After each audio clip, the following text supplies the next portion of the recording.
നമസ്കാരം. Manifold achievers ടോക്കിലേക്ക് സ്വാഗതം. ഗേറ്റ് പോലുള്ള ടഫസ്റ്റ് എക്സാംസ് ക്രാക്ക് ചെയ്യാൻ കൺസിസ്റ്റൻ്റ് എഫേർട്ട് വേണം, ഡെഡിക്കേഷൻ വേണം. അതിനായി 14 വർഷത്തെ എക്സ്പീരിയൻസ് ഉള്ള മാനിഫോൾഡിൽ ഗേറ്റ് 2024 സിവിൽ എഞ്ചിനീയറിംഗ് ഓഫ്ലൈൻ ബാച്ചിൽ ജോയിൻ ചെയ്ത സ്റ്റുഡൻ്റാണ് ഹന അബൂബക്കർ. ഹന ഫസ്റ്റ് അറ്റംപ്റ്റിൽ ഗേറ്റ് ക്വാളിഫൈ ചെയ്ത് IISc ബാംഗ്ലൂരിൽ അഡ്മിഷൻ ഉറപ്പിച്ചിരിക്കുകയാണ്. ഹനയെ നമുക്ക് അച്ചീവേഴ്സ് ടോക്കിലേക്ക് സ്വാഗതം ചെയ്യാം. വെൽക്കം ഹന. ഫസ്റ്റ് തന്നെ കൺഗ്രാറ്റ്സ്. Thank you. എത്രയോ പേര് ഡ്രീം ചെയ്യുന്ന IISc ബാംഗ്ലൂർ ക്യാമ്പസിലേക്കാണ് പോകുന്നത് അല്ലേ? അതിൻ്റെ ത്രില്ലൊന്ന് ഷെയർ ചെയ്യോ? ഭയങ്കര ഹാപ്പിയാണ്. ആദ്യം തന്നെ ഐ എം വെരി ഗ്രേറ്റ്ഫുൾ. ഗോഡിനോട് താങ്ക്സ് പറയുന്നു. പാരൻസ്, ടീച്ചേഴ്സ് ഇവരൊന്നും ഇല്ലാതെ ഇതൊന്നും അച്ചീവ് ചെയ്യാൻ കഴിയില്ല. IIScയിൽ എത്തുക എന്ന് പറയുന്നത് എൻ്റെ ഡ്രീമാണോ എന്ന് ചോദിച്ചാൽ അതൊന്നും ഡ്രീമൊന്നും അല്ലായിരുന്നു. ഡ്രീമിലും മേലെയുള്ളൊരു സംഭവമാണ്. ആദ്യം തന്നെ IIScന്ന് ഓഫർ വന്നപ്പോൾ ഞാൻ ഭയങ്കര ഷോക്ക്ഡ് ആയിരുന്നു. കാരണം ഇതിൻ്റെ അപ്ലിക്കേഷനിലേക്ക് അപ്ലൈ ചെയ്യണം ഓൺലൈനിൽ. ഫസ്റ്റ് ഓരോ കോളേജിലും ഡിഫറെൻ്റ് ആയിട്ട് അപ്ലൈ ചെയ്യണം. അപ്പോൾ ഇത് അപ്ലൈ ചെയ്യാൻ ഞാൻ വെറുതെ ഫോർമാലിറ്റിക്ക് വേണ്ടിയിട്ട് അപ്ലൈ ചെയ്തതാണ്. കാരണം എന്തായാലും കിട്ടില്ല. അത് മോസ്റ്റ് സ്റ്റുഡൻസ് ആയിരിക്കും അവിടെ ജോയിൻ ചെയ്യാമെന്നറിയാം. അതെ. അപ്പം എനിക്ക് കിട്ടൂല എന്ന് തന്നെ വിചാരിച്ചിട്ടാണ് അവിടെ അപ്ലൈ ചെയ്തത്. പക്ഷേ ഫസ്റ്റ് അലോട്ട്മെൻറ്റിൽ തന്നെ ഇവിടുന്ന് ഓഫർ വന്നപ്പം ഭയങ്കര ഹാപ്പിയായി, ഭയങ്കര എക്സൈറ്റഡ് ആണിപ്പം. പിന്നെ അതിൻ്റെ കൂടെ കുറച്ച് ടെൻഷനും ഉണ്ട്. ഇവരൊക്കെ ആയിട്ട് കോമ്പീറ്റ് ചെയ്ത് അവിടെ കോപ്പപ്പ് ചെയ്ത് നിൽക്കുക എന്ന് പറയുന്നത് ഭയങ്കര ഡിഫിക്കൽട്ട് ആയിരിക്കും. അങ്ങനെയല്ല, ഇത് ഒരു ലക്ക് ഫാക്ടറും ഉണ്ട്. പിന്നെ കുറച്ച് ഹാർഡ് വർക്കും കൺസിസ്റ്റൻ്റ് ആയിട്ട് നിൽക്കുകയും കുറച്ച് എഫേർട്ട് ഇട്ടാൽ ആർക്കും ക്രാക്ക് ചെയ്യാൻ പറ്റും. ഇനി ഹനയുടെ ഫാമിലി, സ്കൂളിംഗ്, അതിനെ പറ്റിയൊക്കെ ഒന്ന് പറയുമോ? ഓക്കെ. എൻ്റെ വീട് കോഴിക്കോടാണ്, മുക്കം കോഴിക്കോടാണ്. വീട്ടിൽ ഉപ്പ, ഉമ്മ, 3 താത്തമാരുണ്ട്, പിന്നെ ഒരു അനിയൻ. 3 പേരും എൽഡർ സിസ്റ്റേഴ്സ് എല്ലാവരും വർക്കിംഗ് ആണ്. പിന്നെ ഉള്ളത് അനിയൻ. എന്ന് മുതലാണ് ഈ IIT ഡ്രീം തുടങ്ങിയത്? IIT ഡ്രീം +1 +2 ഇങ്ങനെ കേൾക്കാറുണ്ട്. ഇങ്ങനെ IIT NITയിലൊക്കെ എത്തണം. നമ്മൾ അടുത്ത് തന്നെ NIT കാലിക്കറ്റ് വരുന്നത്. അപ്പം പണ്ടേ ഇങ്ങനെ NIT കാലിക്കറ്റ് ഒരു അടിപൊളി കുട്ടികൾ. പക്ഷെ നമുക്കൊന്നും എത്താൻ കഴിയില്ല. വേറെ ആരോ ഫോറിൻ ആൾക്കാർ വന്നിട്ട് നിൽക്കാമെന്നാണ് വിചാരിക്കുന്നത്. അപ്പം അങ്ങനത്തെ ഇൻസ്റ്റിറ്റ്യൂഷനിലൊക്കെ പഠിക്കണം എന്ന് ചെറിയൊരു ആഗ്രഹം ഉണ്ടായിരുന്നു. പക്ഷെ അതൊന്നും നമുക്ക് അച്ചീവ് ചെയ്യാൻ കഴിയില്ല എന്ന് വിചാരിച്ച് JEE ഒന്നും എഴുതിയിട്ടൊന്നുമില്ല. അങ്ങനെ കീം എഴുതി. കീം ഒരു കേരള എൻട്രൻസ് ആയതുകൊണ്ട് എഴുതി. അങ്ങനെ ക്രാക്ക് ചെയ്ത് GC തൃശ്ശൂരിൽ ജോയിൻ ചെയ്തു. അത് കഴിഞ്ഞിട്ട് ഇപ്പം കോളേജ് കൈനേരെയാണ് അതെ മാനിഫോൾഡിലേക്ക് ജോയിൻ ചെയ്ത് IIT ഒക്കെ കിട്ടുമോ എന്ന് ട്രൈ ആക്കാൻ വേണ്ടി വന്നു. IIScയിൽ ജോയിൻ ചെയ്തു. അപ്പോൾ സീനിയേഴ്സിൻ്റെ ഇന്ന് കേട്ടു മാനിഫോൾഡിനെ പറ്റി. അപ്പോൾ ഒരു എക്സ്പെക്ടേഷൻ വെച്ചിട്ടാണല്ലോ മാനിഫോൾഡിൽ എത്തിയിട്ടുണ്ടാവും. അത് മീറ്റ് ചെയ്തോ നമ്മുടെ ക്ലാസ്സസും നമ്മുടെ മെറ്റീരിയൽസും എല്ലാം? വളരെ അധികം ഞാൻ വിചാരിച്ചതിനെക്കാട്ടിലും എൻ്റെ കൂടെ വീട്ടിൽ പറഞ്ഞത് ഇവിടെ അടുത്ത് NITയിലെങ്കിലും ഒന്ന് കിട്ടണം, നമുക്ക് വീട്ടിൻ്റെ അടുത്തല്ലേ, വണ്ടി എടുത്ത് പോയി വരാം, അങ്ങനെയൊക്കെ പറഞ്ഞത്. അപ്പം അവരും വിചാരിക്കുന്ന ഇത്രയൊക്കെ NIT ഒക്കെ അത്രയും ഡ്രീം ചെയ്തിട്ടുള്ളൂ എല്ലാവരും. അപ്പോൾ ഇവിടെ വന്നേരാണ് നമുക്കും ആർക്കും കഴിയും. മാനിഫോൾഡിൽ വന്നപ്പോൾ ടീച്ചേഴ്സും ഒക്കെ പറഞ്ഞ് ഹാർഡ് വർക്ക് ചെയ്താലും നമ്മൾ ഇങ്ങനെ അതിനു വേണ്ടി എഫേർട്ട് ഇട്ടാലും നമുക്ക് കിട്ടും എന്നുള്ള ഒരു കോൺഫിഡൻസ് തന്ന മാനിഫോൾഡാണ്. പിന്നെ ഇവിടെ വന്നപ്പം തന്നെ ടീച്ചേഴ്സിൻ്റെ എക്സ്പീരിയൻസ്, IITയിലൊക്കെ പഠിച്ചു വന്ന ടീച്ചേഴ്സ് തന്നെയാണ് ഇവിടെ ഉള്ളത്. അപ്പം അവരെ എക്സ്പീരിയൻസും അവർ നമുക്ക് തരുന്ന ഗൈഡൻസും എല്ലാം കൊണ്ടും നല്ലതായിരുന്നു മാനിഫോൾഡത്തെ ക്ലാസ്. ഇതുവരെ അവിടെ ചേർന്ന മുതൽ ഞാൻ തന്നെ എടുത്ത ഡിസിഷൻ, ലൈക്ക് തൃശ്ശൂർ തന്നെ എൻ്റെ കോളേജ് പഠിച്ച്, അപ്പോൾ വീട്ടിലേക്ക് കോഴിക്കോട് പോകണ്ട, വീട്ടിലേക്കൊരു അങ്ങനെ പോയി വേണ്ടി വരും എന്ന് വിചാരിച്ചുകൊണ്ട് ഞാൻ തൃശ്ശൂരിൽ തന്നെ ജോയിൻ ചെയ്തത്. ഇതുവരെ റിഗ്രറ്റ് തോന്നിയിട്ടില്ല എൻ്റെ ഡിസിഷൻ. പ്രത്യേകിച്ച് IISc ബാംഗ്ലൂർ എത്തിയപ്പോൾ ഒട്ടുമേ റിഗ്രറ്റ് ഇല്ലാത്ത അവസ്ഥയല്ലേ? ഇനി ഈ മാനിഫോൾഡിലായിരുന്ന സമയത്ത് സ്റ്റഡി പ്ലാൻ ഒക്കെ എങ്ങനെയായിരുന്നു? സ്റ്റഡി പ്ലാൻ ആദ്യം ഒന്നും അറിയില്ലായിരുന്നു. കാരണം നമ്മൾ കോളേജിലൊക്കെ തലേന്ന് പഠിച്ച് അവിടെ പോയി എഴുതുക അങ്ങനത്തെ ഇതിലാണ് വന്നത്. അപ്പം ടീച്ചേഴ്സ് തന്നെ നമുക്ക് പറഞ്ഞുതരും എങ്ങനെ പഠിക്കണം, നമ്മൾ ഷോർട്ട് നോട്ട്സ് ഉണ്ടാക്കണോ, ഓരോന്ന് എന്തൊക്കെ ചെയ്യേണ്ടത്, പ്രീവിയസ് ഇയർ ക്വസ്റ്റ്യൻസ് ചെയ്തുകൊണ്ടിരിക്കണം. നമ്മളോടൊക്കെ വന്നപ്പോൾ തന്നെ പറഞ്ഞിരുന്നു പ്രീവിയസ് ഇയർ ക്വസ്റ്റ്യൻസ് ചെയ്താൽ ലൈക്ക് മോർ ദാൻ 50% നിങ്ങൾക്ക് കിട്ടുമോ. കാരണം ആ ഒരു പാറ്റേണിലായിരിക്കും. ആ ക്വസ്റ്റ്യൻസ് തന്നെ ആവണമെന്നില്ല, പക്ഷെ നമ്മൾ അതിൻ്റെ ലെവലൊന്ന് മനസ്സിലാക്കും. നമ്മളൊരു സിമ്പിൾ ലെവലിൽ പോയിട്ട് കാര്യമില്ല, ഒരു കുറച്ച് ടഫ് ലെവലിലാണെന്ന് നമുക്ക് തന്നെ മനസ്സിലാവും. അപ്പം from the start it self നമ്മൾ തുടങ്ങിയിട്ട് ചെയ്താൽ നമുക്ക് കിട്ടാവുന്നേ ഉള്ളൂ. അപ്പോൾ ഇപ്പോൾ നമ്മളുടെ ജൂനിയർ ബാച്ചസ് ഉണ്ടല്ലോ, ഓൺലൈൻ ഓഫ്ലൈൻ ബാച്ചസ് ഉണ്ട്, അവർക്ക് ഹനയ്ക്ക് കൊടുക്കാവുന്ന ടിപ്പ് എന്താണ്? അതുപോലെ ഹന പഠിക്കുന്ന സമയത്ത് ഒരു സ്റ്റഡി സ്ട്രാറ്റജി ഉണ്ടാക്കിയിട്ടുണ്ടാവുമല്ലോ, അത് അവരായിട്ട് ഷെയർ ചെയ്താൽ അവർക്ക് കുറച്ച് ഹെൽപ്ഫുൾ ആവുമല്ലോ. ഓക്കെ, ആദ്യം തന്നെ നിങ്ങൾ എഫേർട്ടിൽ അല്ലെങ്കിൽ നിങ്ങൾ പഠിക്കുന്ന ഇൻസ്റ്റിറ്റ്യൂട്ടിൽ ഒരു ട്രസ്റ്റ് ഉണ്ടാവുക, അത് ഭയങ്കര ഇമ്പോർട്ടൻറ്റ്. നിങ്ങൾ പഠിപ്പിക്കുന്ന ടീച്ചേഴ്സിൽ ട്രസ്റ്റ് ഉണ്ടാവുക, ടീച്ചേഴ്സിന് ആക്സെപ്റ്റ് ചെയ്യുക, അല്ലാതെ കുറ്റങ്ങൾ കണ്ടുപിടിക്കാതെ നമ്മൾ അതിന് അഡാപ്റ്റ് ചെയ്ത് നമ്മൾ അത്രയും ടഫ് ലെവലാണ്. അപ്പോൾ നമുക്ക് കോളേജിൽ നിന്നൊക്കെ വന്ന് പറഞ്ഞാൽ നമ്മൾ 4 years ആയിട്ട് പഠിക്കും, ഇവിടെ 4 years 6 monthsലേക്ക് അല്ലെങ്കിൽ അതിനേക്കാളും. അതെ, അപ്പോൾ അവർക്ക് ടഫ് ലെവലായിരിക്കും. പക്ഷേ ഇവിടെ കുറച്ചുകൂടി നല്ല ഫ്രണ്ട്ലി ആയിട്ട് ഭയങ്കര ഇൻട്രസ്റ്റിംഗ് ആയിട്ടാണ് പഠിപ്പിച്ചത്, നമുക്ക് മനസ്സിലാവുന്ന പോലെ തന്നെയാണ് പഠിപ്പിക്കുക. പക്ഷെ കുറച്ചൊരു ലെവൽ ഉണ്ടാവും എന്തായാലും. അപ്പോൾ നമ്മൾ അതിലൊക്കെ മനസ്സിലാക്കി പഠിച്ച് നിന്നാൽ മതി. പിന്നെ ഉള്ളത് നമ്മൾ ഷോർട്ട് നോട്ട്സ് ഉണ്ടാക്കണം. Short notes very important. കാരണം ഷോർട്ട് നോട്ട്സ് ഉണ്ടാക്കാനുള്ള ഗൈഡ് ലൈൻസ് ഒക്കെ ഫാക്കൽറ്റി സൈഡിൽ നിന്ന് ഉണ്ടായിരുന്നു. അവരിങ്ങനെ പറഞ്ഞു തരും, ഇന്ന് പോയിട്ട് ഇതിൻ്റെ ഷോർട്ട് നോട്ട്സ് ഉണ്ടാക്കണം. പിന്നെ ഷോർട്ട് നോട്ട്സ് ഉണ്ടാക്കുന്ന നമ്മൾ ചിലവരുടെ ഷോർട്ട് നോട്ട്സ് ഭയങ്കര ലോങ് ആയിരിക്കും. നോട്ട് തന്നെ ആവണം, ഫസ്റ്റൊക്കെ നോട്ട്ബുക്ക് തന്നെ ആയിരിക്കും നമ്മൾ എഴുതി വെക്കുക, കാരണം അത്രയും ഡീറ്റെയിൽ നമുക്കറിയില്ലല്ലോ ഷോർട്ട് നോട്ട്സ് ഉണ്ടാക്കുന്നത്. പക്ഷെ ആ റൈറ്റിംഗ് പ്രോസസ്സ് നമ്മളെ ഭയങ്കര ഹെൽപ്ഫുൾ ചെയ്യും. ഞാനൊക്കെ ഇങ്ങനെ ഡ്രോയിങ് ബുക്ക് ഉണ്ടാവുമല്ലോ, ഇങ്ങനത്തെ സ്ക്രാപ്പ് ബുക്ക് പോലത്തെ, ആ ഡ്രോയിങ് ബുക്ക് ഞാൻ കുറേ വാങ്ങിയിട്ടുണ്ട്. എനിക്ക് ഭയങ്കര ഇഷ്ടമാണ് കളേഴ്സും ഗിൽറ്റ് പെന്നും ഒക്കെ. അപ്പോൾ ഞാൻ ഇങ്ങനെ ചിലപ്പോൾ ഇങ്ങനെ യൂട്യൂബിൽ എന്തെങ്കിലും കണ്ടിട്ടൊക്കെ ഇരിക്കും എഴുതുന്നത്. പക്ഷേ ഈ ഷോർട്ട് നോട്ട്സ് ഉണ്ടാക്കാൻ കുറച്ച് പണിയാണ്, കാരണം അത് ഷോർട്ടാക്കി എടുക്കണം, ഇമ്പോർട്ടൻസ് സംഭവം എന്നെ എടുത്ത് എഴുതണം. അപ്പം ഞാനൊക്കെ കുറേ ബുക്ക് എഴുതിയിട്ടുണ്ട് ഇങ്ങനെ ഷോർട്ട് നോട്ട്സ് ഉണ്ടാക്കിയിട്ട്. അല്ലാതെ ഭയങ്കര ബൈ ഹാർട്ട് ചെയ്ത് പഠിക്കുകയല്ലായിരുന്നു ഞാൻ ചെയ്തത്.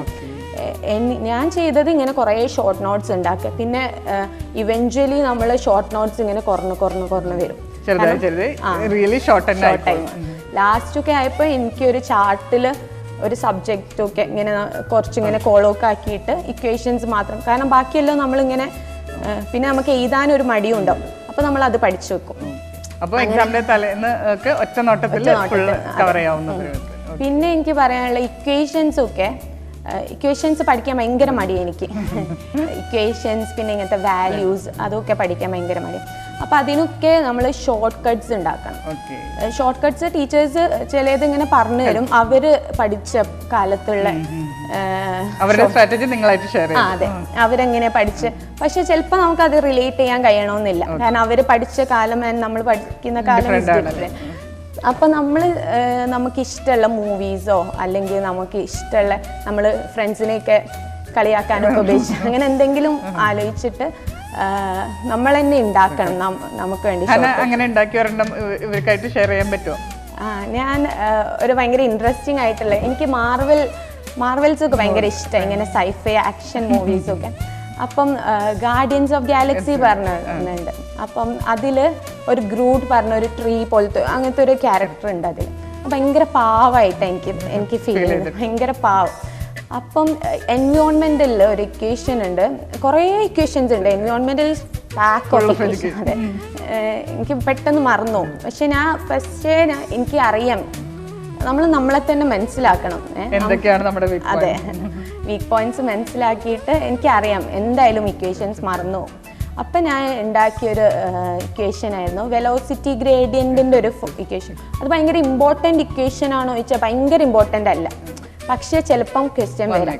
അപ്പം ഇമ്പോർട്ടൻ്റ് ഒക്കെ ചിലപ്പോൾ നമ്മൾ കുറേ പ്രാക്ടീസ് ചെയ്ത് ക്വസ്റ്റ്യൻ തറോ ആയിട്ടുണ്ടാവും. അപ്പോൾ ഇതൊക്കെ ചിലപ്പോൾ നമ്മൾ വിട്ടു പോകുന്ന സംഭവമായിരിക്കും, പക്ഷേ എനിക്കൊക്കെ വന്നിട്ടുണ്ടായിരുന്നു ക്വസ്റ്റ്യൻ.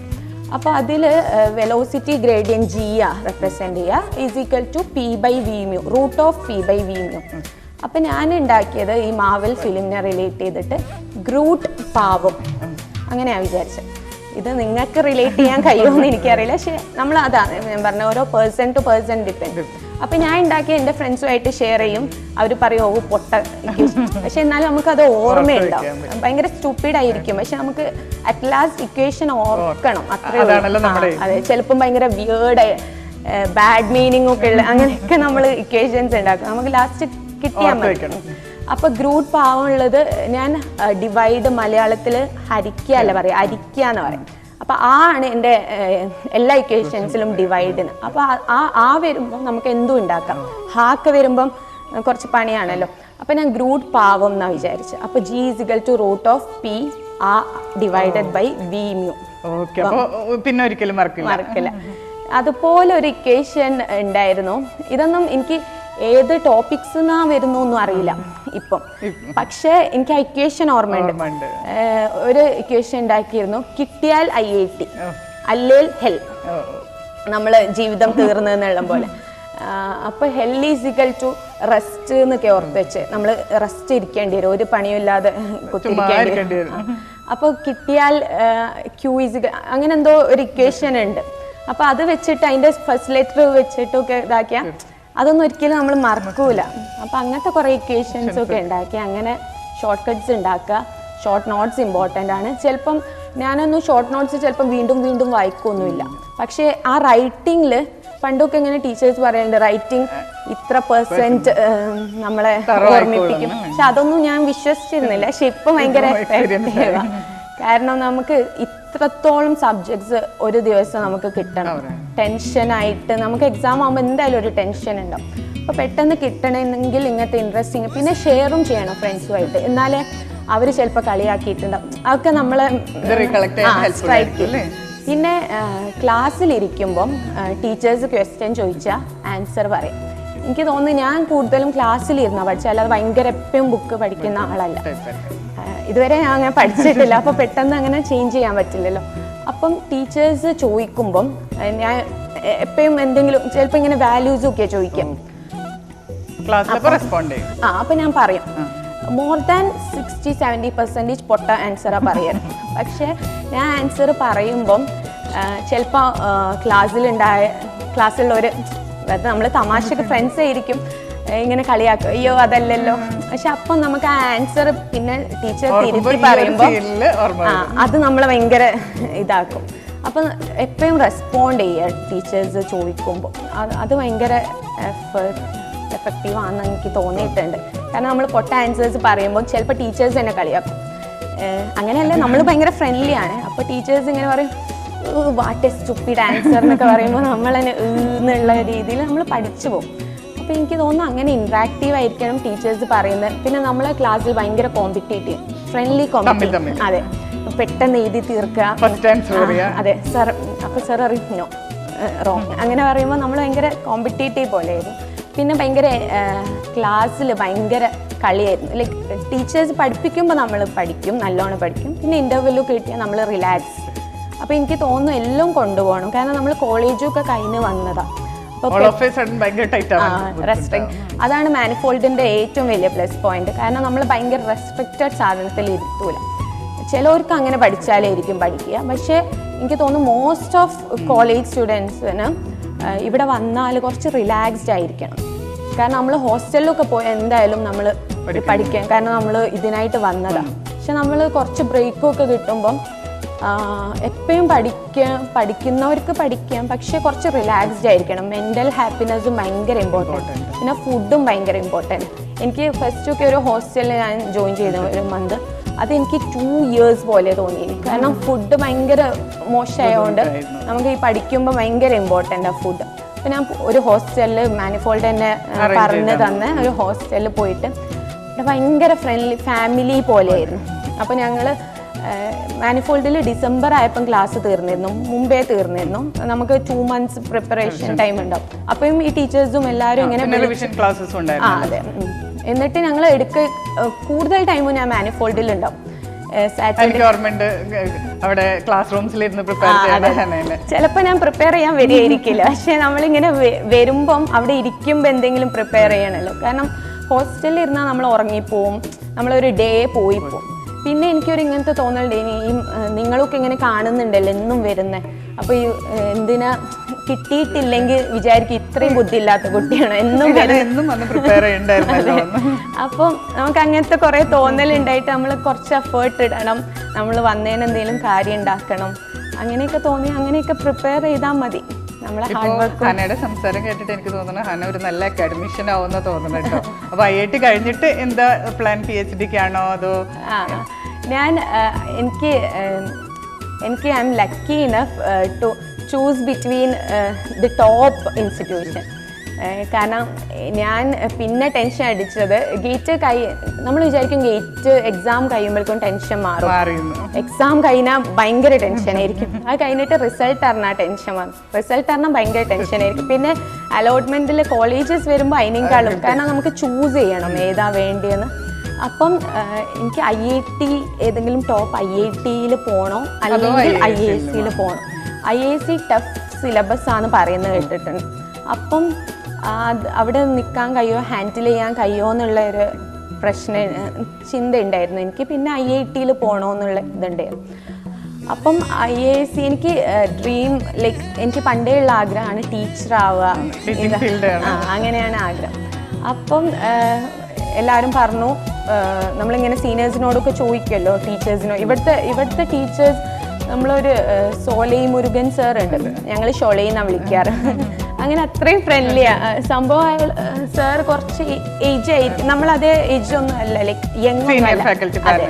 പക്ഷെ നമ്മളെ ഭയങ്കര ഗൈഡ്, എപ്പോഴും വിളിക്കും, യു ആർ ഗ്രേറ്റ് അങ്ങനെ പറഞ്ഞാൽ ഭയങ്കര മോട്ടിവേറ്റ് ചെയ്യും.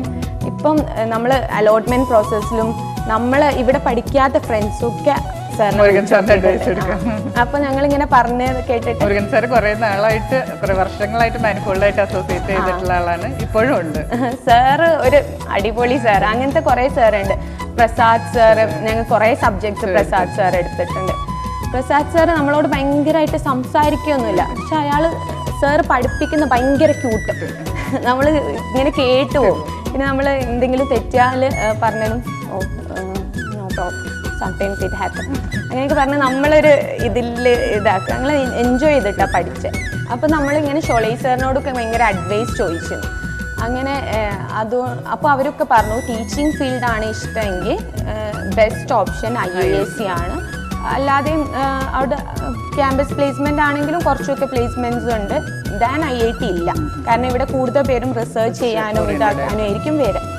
അപ്പം ഞാൻ റിസർച്ച് ചെയ്യണം, PhD എൻ്റെ ഒരു ആഗ്രഹമുണ്ട്. അറിയില്ല നടക്കുമോ. എല്ലാം നടക്കും. അപ്പോൾ മനസ്സിലുള്ള എല്ലാ ആഗ്രഹങ്ങളും നടക്കട്ടെ. അപ്പോൾ ഗോഡ് ബ്ലെസ്.